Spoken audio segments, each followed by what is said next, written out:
Ce dimanche 1er mai, l'AFP vient d'annoncer une bien triste nouvelle, la chanteuse Régine s'est éteinte à 11 h. À l'âge de 92 ans, elle a marqué la vie de plusieurs générations de Français qui se sont déhanchés sur ses chansons ou bien dans ses boîtes de nuit. Pierre Palmade, ami de la chanteuse, a rédigé le communiqué de son décès. À la demande de la famille, la reine de la nuit s'eneva, fermeture pour cause de longue et grande carrière. Partie avec sa boule à facettes et sa gouaille chaude et rassurante, la chanteuse avait fait danser pendant plus de 30 ans dans ses boîtes de nuit les stars du monde entier. Régine rejoint alors son fils, décédé des suites d'un cancer à l'âge de 58 ans. Le 7 novembre 1947, à 17 ans, la chanteuse se marie avec Paul Rodcage, à l'époque apprenti maroquinier.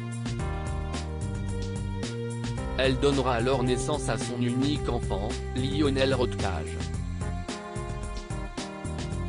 Puis, Régine retrouve l'amour dans les bras de Roger Choucroune en 1969, à Boncourt dans l'Eure-et-Loir.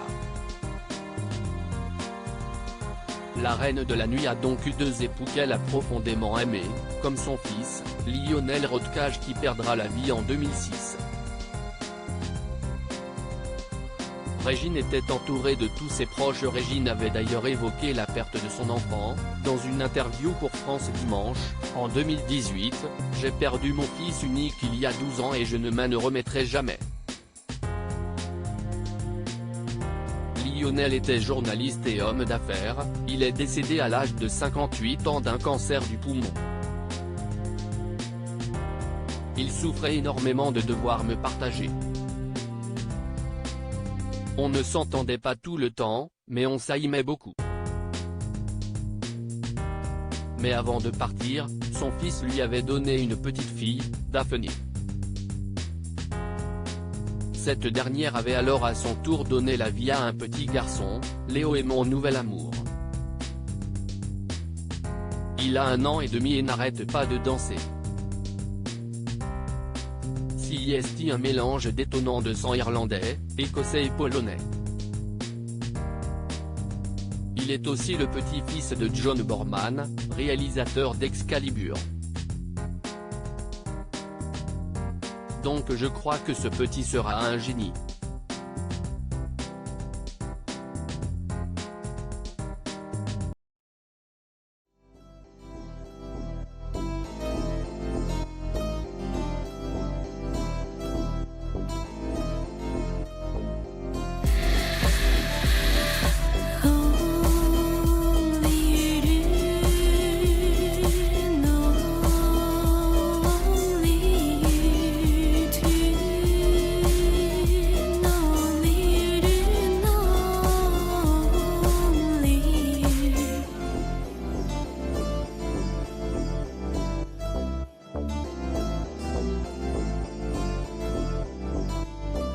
To